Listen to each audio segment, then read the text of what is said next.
आज का हम टॉपिक स्टार्ट करते हैं। हाँ। और आज का जो हमारा टॉपिक है वो है हमारा लैन प्रोटोकॉल।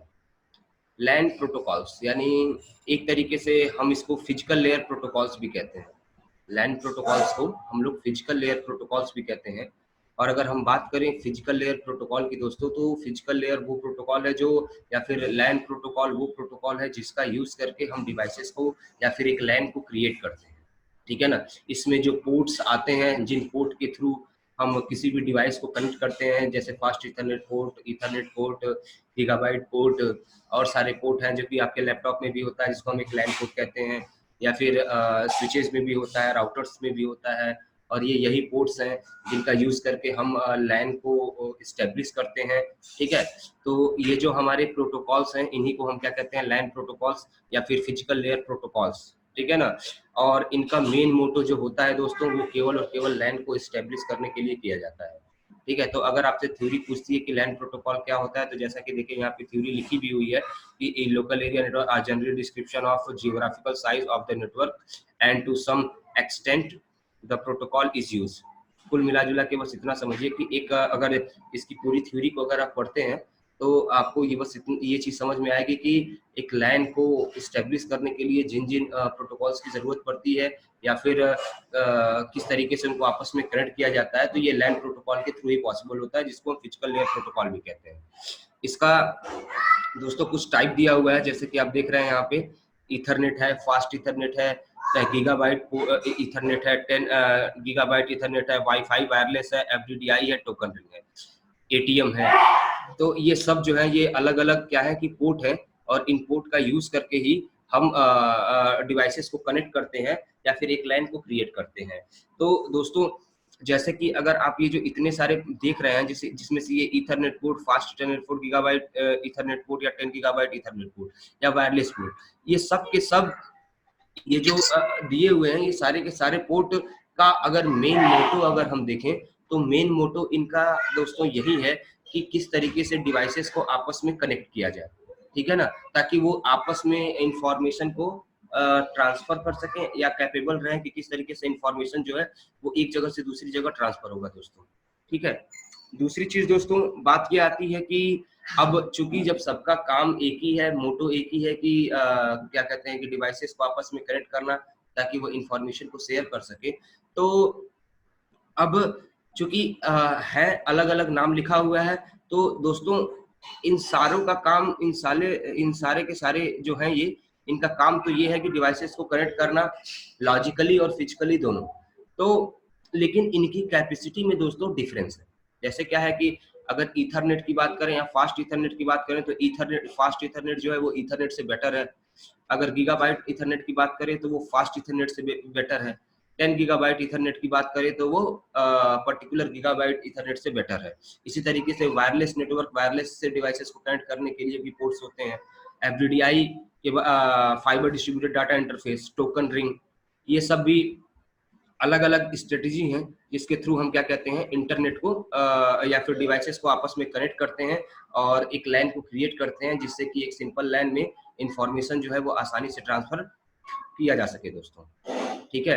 तो आइए हम एक एक चीज को देखने की कोशिश करते हैं। तो सबसे पहले अगर हम बात करें ईथरनेट पोर्ट की दोस्तों, तो ये जब भी पूछा जाए आपसे लैन प्रोटोकॉल, तो आपको वो सारे लिखने हैं और उनको डिफाइन करना है कि, और केवल अगर 2 नंबर में पूछा जाता है लैन प्रोटोकॉल क्या है, तो आप केवल लैन प्रोटोकॉल को ही डिफाइन कर दीजिए, उसके अंदर की एग्जांपल बस लिख दीजिए, लेकिन उनको एक्सप्लेन करने की जरूरत नहीं है। लेकिन अगर यही क्वेश्चन आपसे 10 नंबर में पूछता है या 5-6 नंबर में पूछता है, तो उस केस में आपको इनको लिख के इनको डिफाइन करने की भी जरूरत पड़ेगी दोस्तों। कि सबसे पहले आपका लिखा हुआ है ईथरनेट प्रोटोकॉल।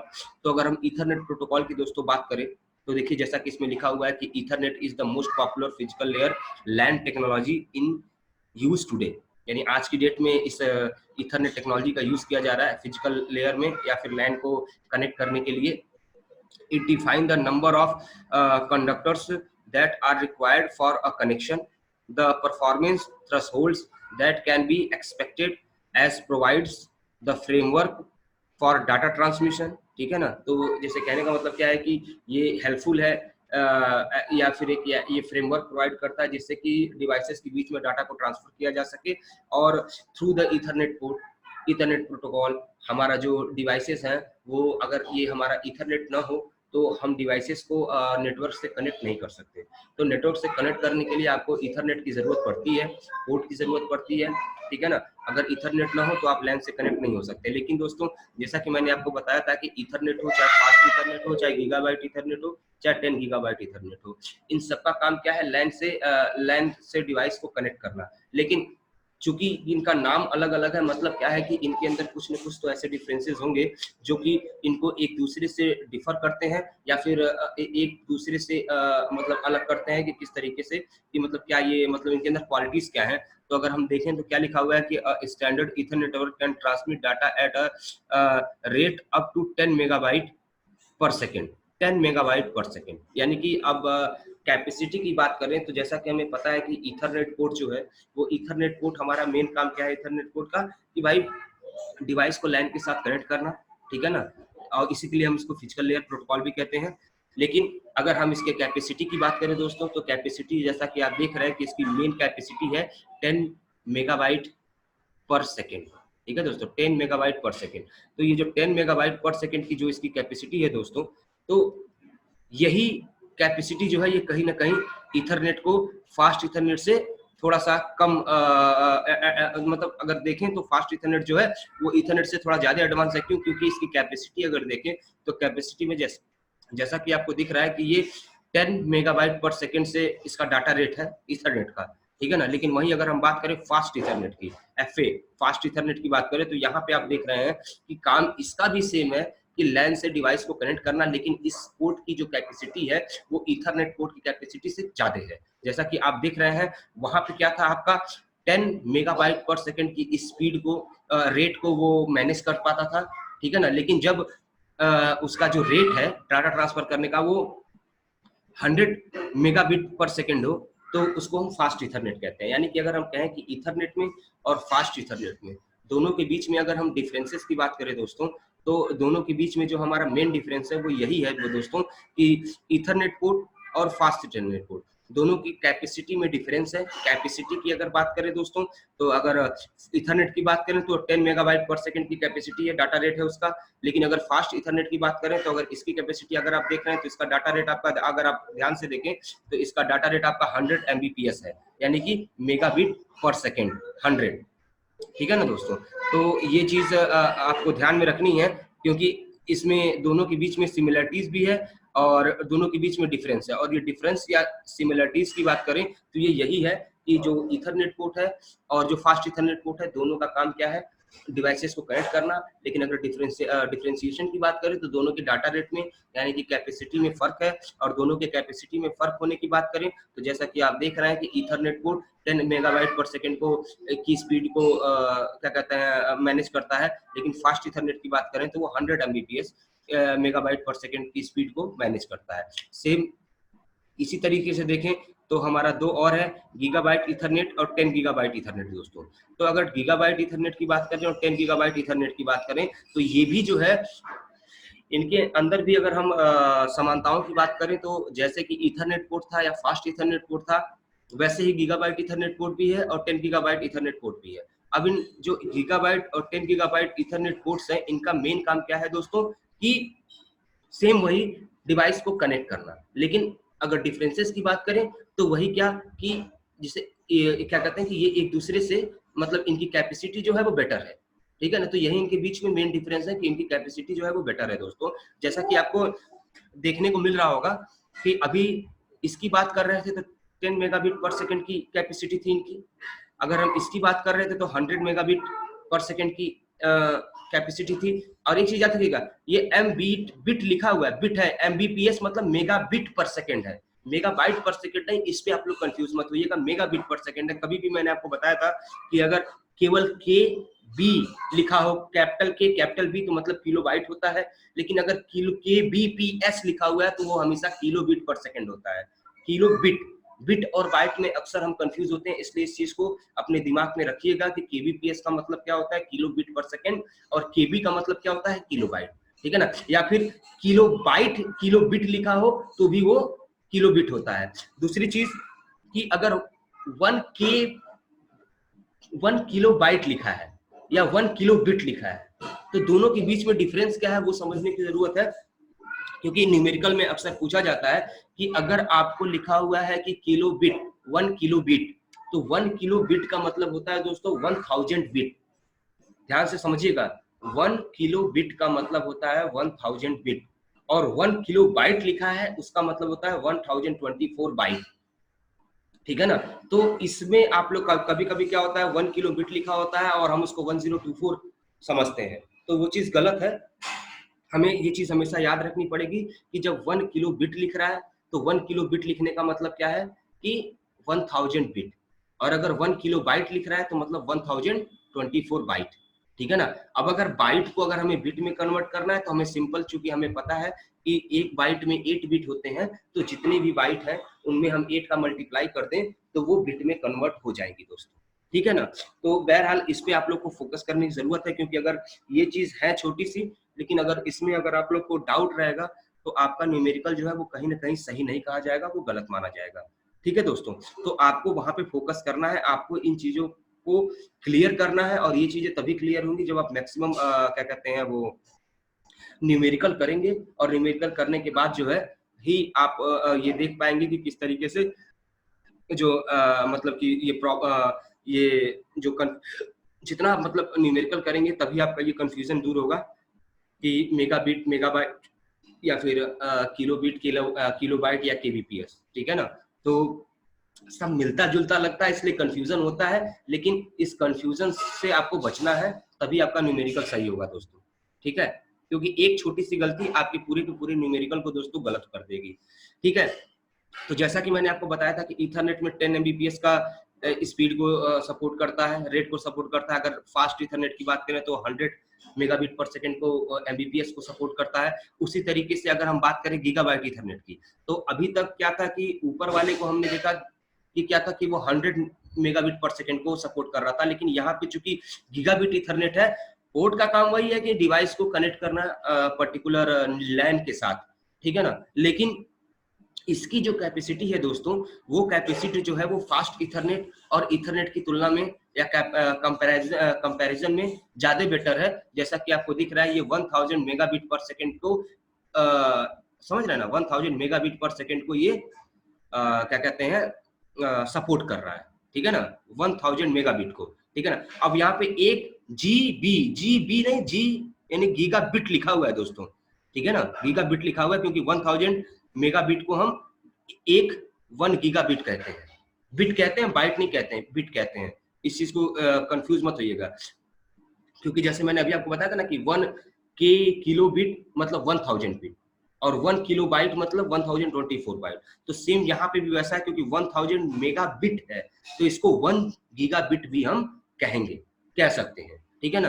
तो कुल मिला जुला के अगर आप देखें तो देखने में हमें यही मिलता है दोस्तों कि अगर आप ये चीजें अगर देख रहे हैं तो आप देख रहे हैं कि किस तरीके से काम इनका भी सेम है कि लैन को किसी भी डिवाइस को लैन के साथ कनेक्ट करना। लेकिन अगर हम इनकी कैपेसिटी या डाटा रेट की बात करें तो यहाँ पे इसका डाटा रेट अगर हम देख रहे हैं तो डाटा रेट हमारा ईथर रेट जिसका 10 एमबीपीएस है, फास्ट ईथरनेट यानी जिसका 100 एमबीपीएस है, उससे बहुत बेटर है गीगाबिट ईथरनेट। यानी इसका जो है आप देख रहे हैं 1000 मेगाबिट पर सेकंड है, या 1 गीगाबिट पर सेकंड इसकी कैपेसिटी है। ठीक है दोस्तों।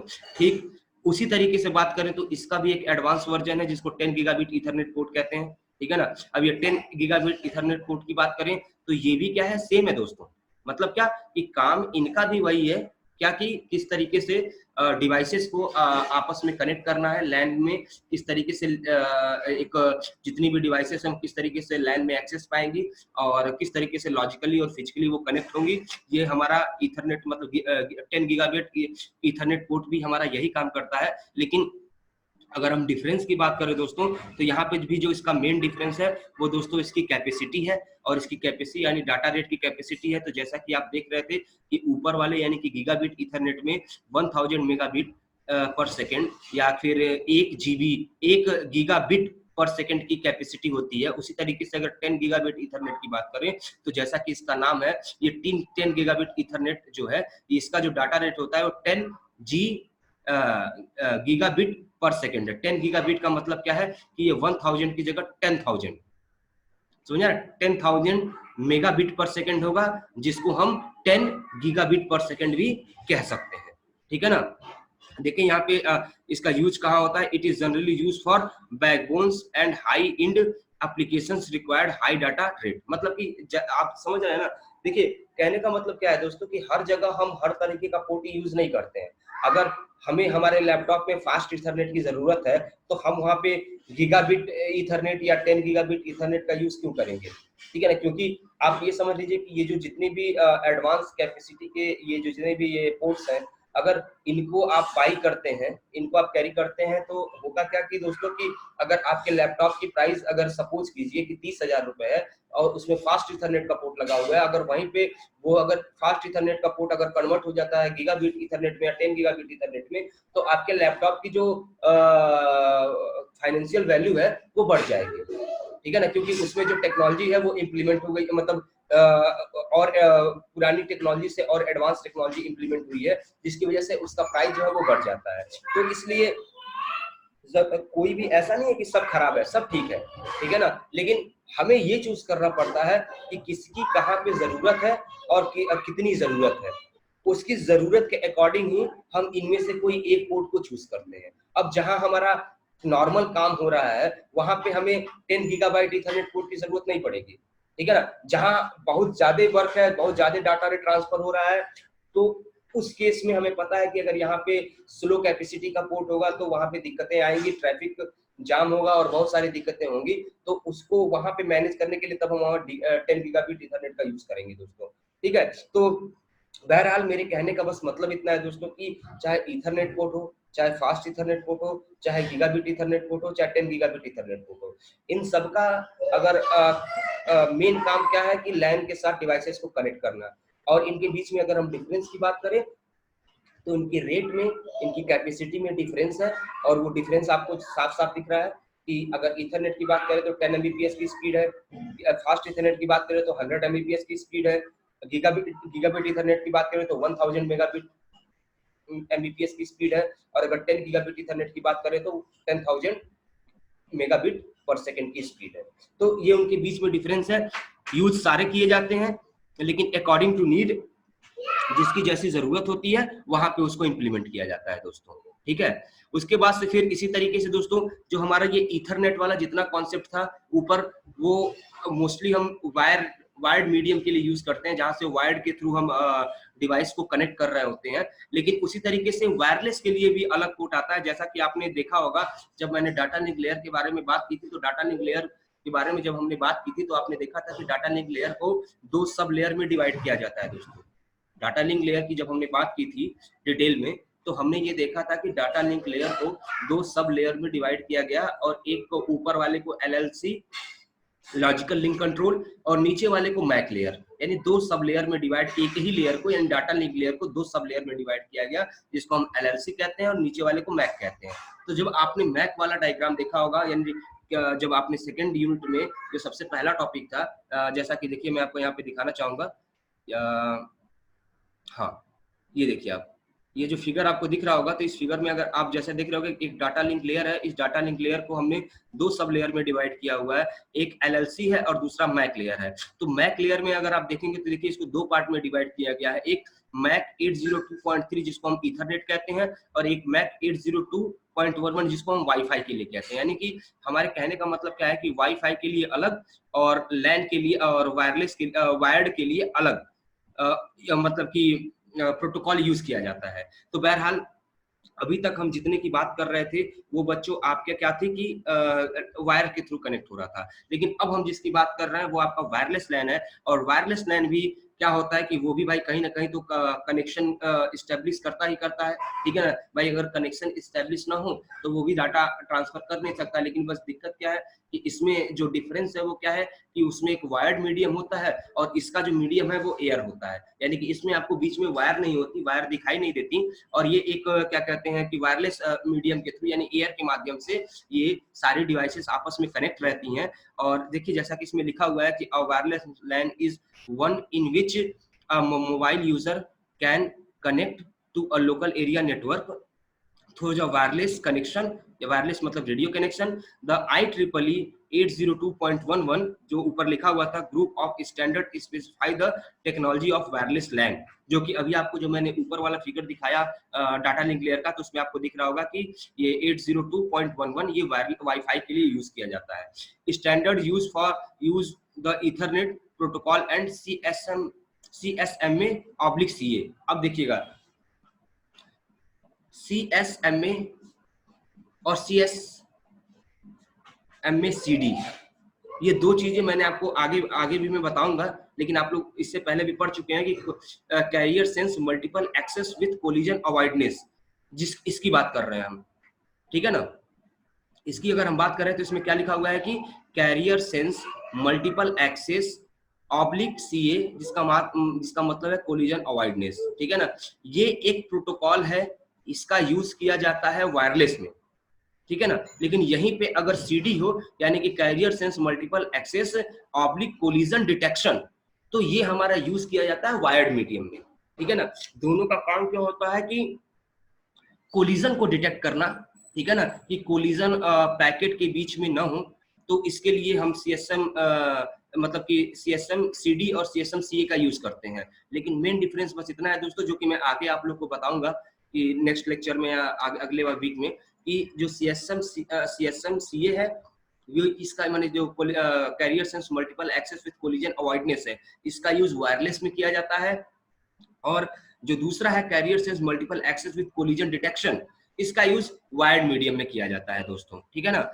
For path sharing and including encryption method, the wired equivalent privacy algorithms, मतलब और ये सारी चीजें जो सिक्योरिटी से रिलेटेड है वो भी इंप्लीमेंट होती हैं। लेकिन कुल मिला जुला के कहने का मतलब क्या है कि अभी तक जो हम लोग ईथरनेट पढ़ते आ रहे थे, वो ईथरनेट की अगर हम बात करें दोस्तों, तो जो ईथरनेट वाला कॉन्सेप्ट था वो कॉन्सेप्ट वायर्ड के लिए था, लेकिन जब हम वायरलेस में आते हैं तो वहां पे ईथरनेट का कॉन्सेप्ट दोस्तों नहीं रहता है, ठीक है ना। वहां पे फिर आपका ये दूसरा हम प्रोटोकॉल जिसको हम 802.11 कह रहे हैं, इसका यूज किया जाता है। और अभी तक ऊपर वाले जितने थे लैन जो वायर्ड के लिए यूज हो रहे थे, वहां पे carrier sense multiple access with collision detection का यूज होता है, कोलिजन को डिटेक्ट करने के लिए। और अगर हम वायरलेस की बात करें तो यहाँ पे carrier sense multiple access with collision avoidance, इसका यूज किया जाता है। हम इन दोनों के कोलिजन डिटेक्शन और कोलिजन अवॉइडनेस जो CSM का है, इसके बारे में हम आगे नेक्स्ट लेक्चर में फिर से डिस्कस करेंगे दोस्तों, ठीक है। लेकिन ये भी आपके लैन प्रोटोकॉल के अंदर आते हैं, क्योंकि लैन प्रोटोकॉल का है या फिर फिजिकल लेयर प्रोटोकॉल का है, तो इनका भी मेन काम क्या है दोस्तों, इस वायरलेस का भी, कि डिवाइसेस को लैन में कनेक्ट करना या एक्सेस प्रोवाइड करना विदाउट वायर, ओके। उसके बाद दोस्तों अगला हम देखें तो एक आपका रिंग टोकन रिंग आता है दोस्तों। टोकन रिंग की बात करें तो हम इसको भी और डिटेल में डिस्कस करेंगे, लेकिन थोड़ा सा हम यहाँ समझ लेते हैं कि टोकन रिंग में क्या होता है दोस्तों, कि एक रिंग होती है, रिंग टोपोलॉजी आप लोगों ने देखा ही है। तो रिंग टोपोलॉजी में दोस्तों क्या होता था कि एक रिंग होती थी, ठीक है ना, और उस रिंग में, ठीक है, एक रिंग होती थी और उस रिंग में जो है क्या कहते हैं, बहुत सारे नोड्स होते थे जो आपस में डाटा को शेयर करते थे। लेकिन जो इसका कॉन्सेप्ट है टोकन रिंग, जो इसमें टोकन एक इंट्रोड्यूस किया गया है, इसमें होता क्या है दोस्तों, कि एक टोकन जो है वो उस रिंग में मूव करता रहता है, ठीक है ना। और जब भी कोई जिस भी स्टेशन को डाटा सेंड करना होता है, तो वो तभी सेंड कर सकता है जब उसके पास टोकन हो। यानी कि टोकन अगर मूव करते करते पर्टिकुलर उस नोड तक पहुंच गया, ठीक है ना, और अगर उसको पर्टिकुलर अगर डाटा को सेंड करना है, तो वो क्या करेगा, टोकन को होल्ड कर लेगा। और टोकन को होल्ड करने के बाद दोस्तों वो क्या करेगा कि उसमें भाई उसने अगर टोकन को होल्ड किया है तो मतलब डाटा वही सेंड करेगा, कोई और नोड सेंड नहीं कर सकता है। और जब वो मतलब कि डाटा टोकन के थ्रू टोकन को होल्ड किया, तब वो डाटा को सेंड करेगा। और जब डाटा रिसीव, उसका काम मतलब उसका टास्क जो है पर्टिकुलर स्टेशन का जिसने टोकन को होल्ड किया है, उसका टास्क जब कंप्लीट हो जाएगा दोस्तों, तो फिर वो क्या करेगा कि उस टोकन को फ्री कर देगा और वो फिर टोकन जो है एज यूजुअल आगे की तरफ फिर से मूव करना शुरू करेगा। और फिर जो अगले स्टेशन को जिसको भी डाटा को सेंड करना है, वो फिर अगर उसको सेंड करना है तो वो टोकन को होल्ड करेगा। और बाकी के बाकी जो जितने स्टेशन होंगे उस रिंग में, वो वेटिंग मोड में रहेंगे और अपनी बारी का इंतजार करेंगे कि कब टोकन आएगा, कब वो उसको होल्ड करेंगे, तब वो डाटा को ट्रांसफर करेंगे। इससे दोस्तों होगा क्या कि आपका जो उस रिंग के अंदर जो ट्रैफिक क्रिएट होने वाला प्रॉब्लम होगी, वो ट्रैफिक क्रिएट नहीं होगा।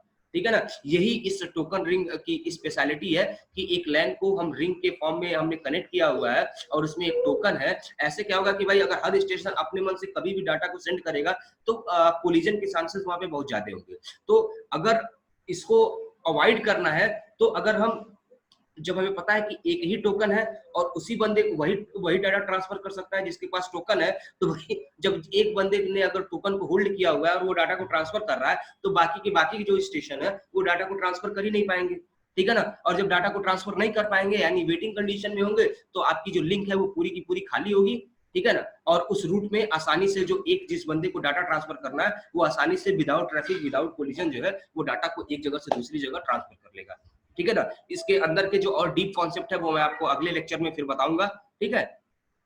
इसी तरीके से आपका एक एटीएम आता है, सिंक्रोनाइज ट्रांसफर मोड, ठीक है ना। ये भी एक ऐसा मतलब देखिए ये मोड है जिसका यूज करके मतलब कि लैन में ही मतलब एक लैन को हम इस सर्किट के थ्रू कॉन्फ़िगर कर सकते हैं। और इसका जो देखो ये दोस्तों ये स्विचिंग के मेथड पे काम करता है कि स्विचिंग पे, और स्विचिंग में भी मैंने आपको बताया था एक यूडीपी होता है, एक पैकेट स्विचिंग होता है और एक यूजर डाटाग्राम स्विचिंग होता है। तो ये पैकेट स्विचिंग के मेथड पे काम करता है।